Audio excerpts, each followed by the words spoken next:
On February 29, the U.S. Surgeon General Dr. Jerome Adams tweeted that masks do not offer any benefit to the average citizen. About a month later, on Friday, April 3, the Centers for Disease Control and Prevention recommended that Americans wear cloth face coverings fashioned from household items or made at home from common materials, as an additional, voluntary public health measure.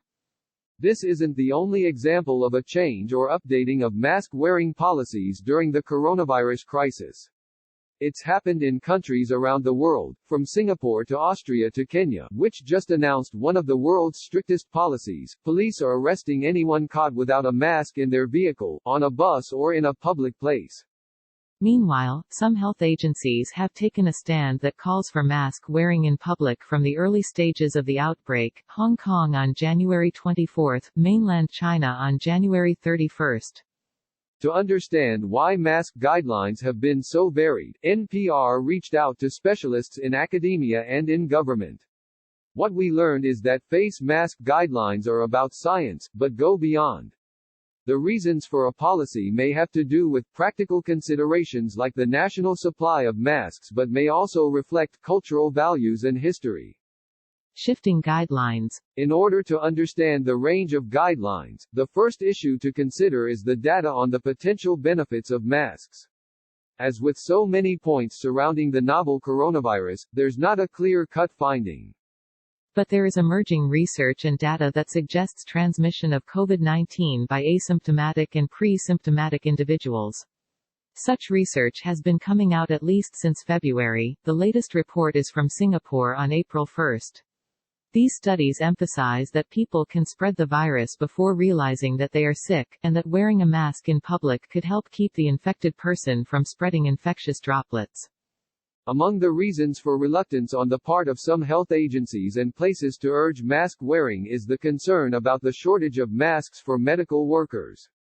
That's why the World Health Organization has stayed consistent in its recommendation, Margaret Harris of its coronavirus response team told NPR. And that position is, yes to masks for healthcare workers and people with symptoms, no for the general public. WHO and other agencies have also raised concerns about the potential problems that could arise due to the wearing of a mask, for example, a false sense of security that would undermine other preventive measures or self-contamination from touching a contaminated mask.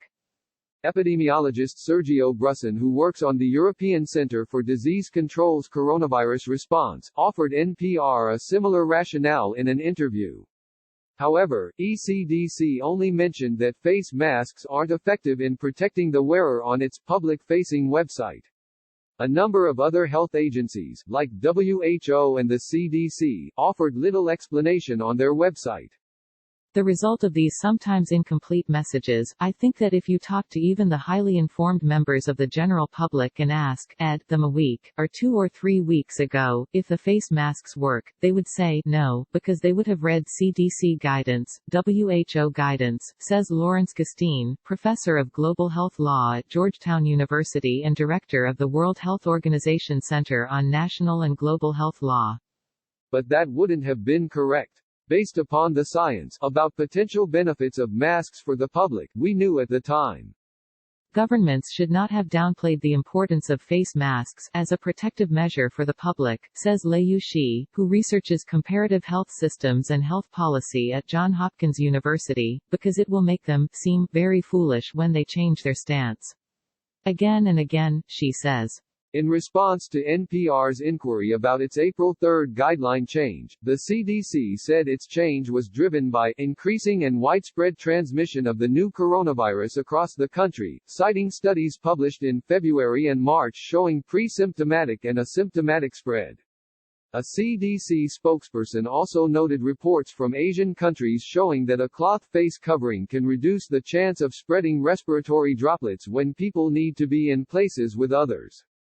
Asked by NPR about the Surgeon General's earlier tweet about the ineffectiveness of masks, the Office of the Surgeon General issued a statement Thursday noting that back in February Dr. Adams was following the CDC, WHO and other health organizations, which all recommended against wearing masks as a way to protect the person wearing them.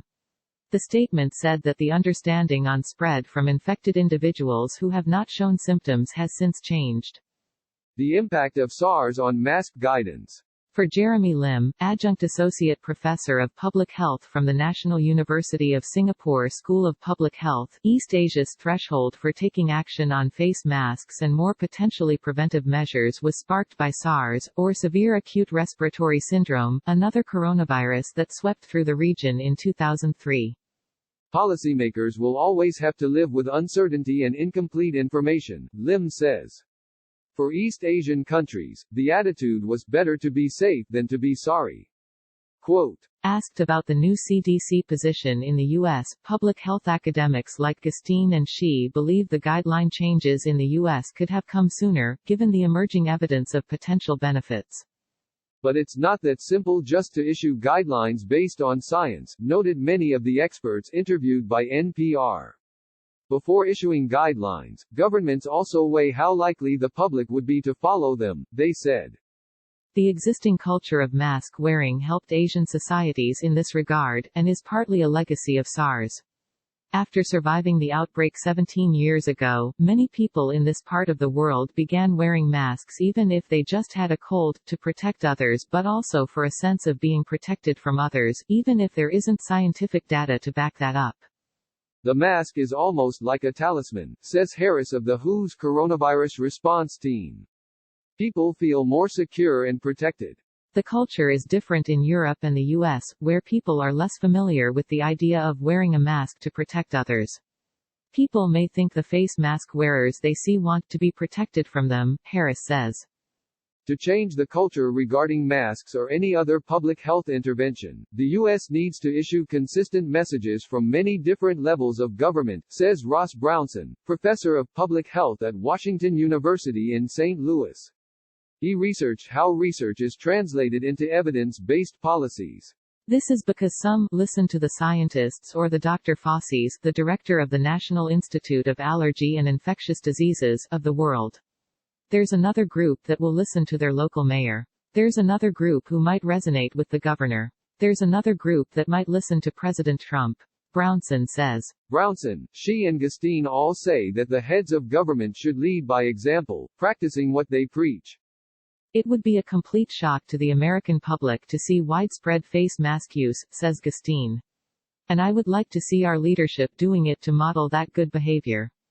President Trump said last Friday, after the CDC updated guidelines were announced, that he would not follow them, sitting in the Oval Office, behind that beautiful Resolute desk, the great Resolute desk. I think wearing a face mask as I greet presidents, prime ministers, dictators, kings, queens. I don't know, somehow I don't see it for myself. The president's, an awfully powerful person. And if he doesn't think he needs it, why should I? Gustine says. Different societies, different cultures. The matter of masks is also tied up with the willingness of citizens to heed advice from the government. In South Korea, for instance, or even Singapore, a recommendation from the government is taken really literally and in a very stringent way, says Brusson of ECDC. Other sources interviewed for this story suggest that is because there may be more trust in government than in Western societies. Other countries know that they have to communicate more to convince the citizens to abide by the values, recommendations, and culture has an influence into that, Brusson adds. America is a fiercely individualistic country, says Gustine, where many might feel, you couldn't force me to wear a mask. Other researchers agreed with his assessment. But the mask-wearing policies in other countries do not necessarily reflect a more authoritarian government, say some of NPR's interviewees. Perhaps we have a bit too glibly dismissed the Chinese approach by saying that it's an authoritarian system. Lim says people are obedient, but it's really not about being in authoritarian systems. It's fundamentally accepting that society comes before self and putting the greater good ahead of one's own interests.